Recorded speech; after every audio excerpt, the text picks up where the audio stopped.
My name's Phil Aliff. I'm on the board of directors with Iraq Veterans Against the War.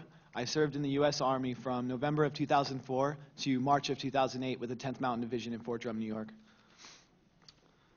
Let me begin by saying to our sisters and brothers in Iraq and Afghanistan that you are not alone in your opposition to this illegal occupation, and we must struggle together on every military base, in every combat zone, and with every veteran to reach our goals of ending the occupation. And let me be clear. We have the power to bring the troops home when soldiers throw down their weapons and refuse to fight.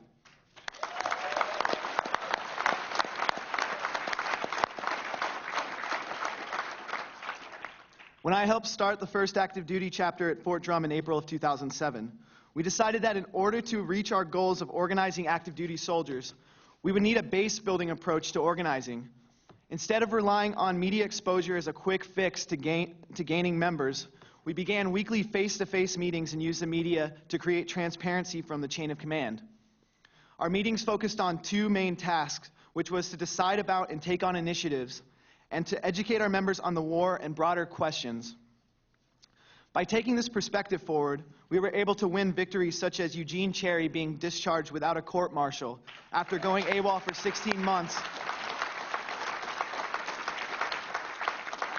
After going AWOL for 16 months after he couldn't receive help for his post-traumatic stress disorder. Now, the important point to make about building a GI movement is a relationship between civilian protests and the developing consciousness that soldiers have when resisting. As we speak, there are participants in the anti-war movement who believe that protests don't matter and that the movement doesn't get it. But the dynamic created by mass mobilizations is that soldiers see that there's a movement behind them.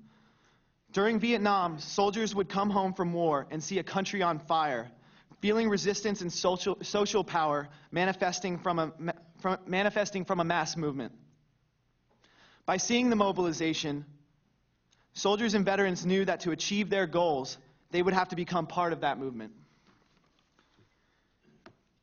We, as Iraq Veterans Against the War, need to seek to influence the movement if people don't get it. We have to be a spark, and at the same time understand that a stronger civilian movement will help us achieve our goals. A stronger civilian movement means a stronger GI movement.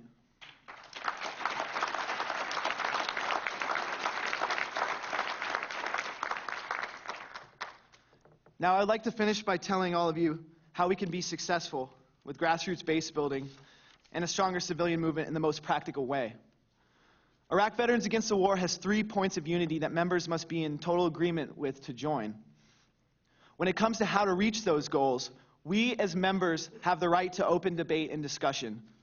As we look around this room, we are an organization that has people new to organizing and people that are experienced, and that is healthy.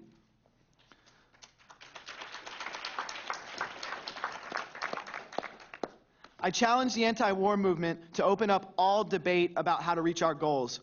We cannot afford to alienate veterans who can do great things for Iraq Veterans Against the War because the world is watching and every single one of us cannot be silent. We must have unity on immediate and unconditional withdrawal of all U.S. troops and contractors from Iraq.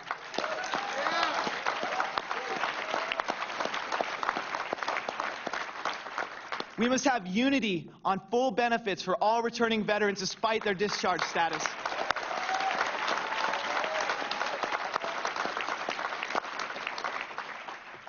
And I think one of the most important points that Iraq Veterans Against the War has ever made, we have to have unity on reparations for the Iraqi people, for damage done to their country, to help rebuild the infrastructure in their lives.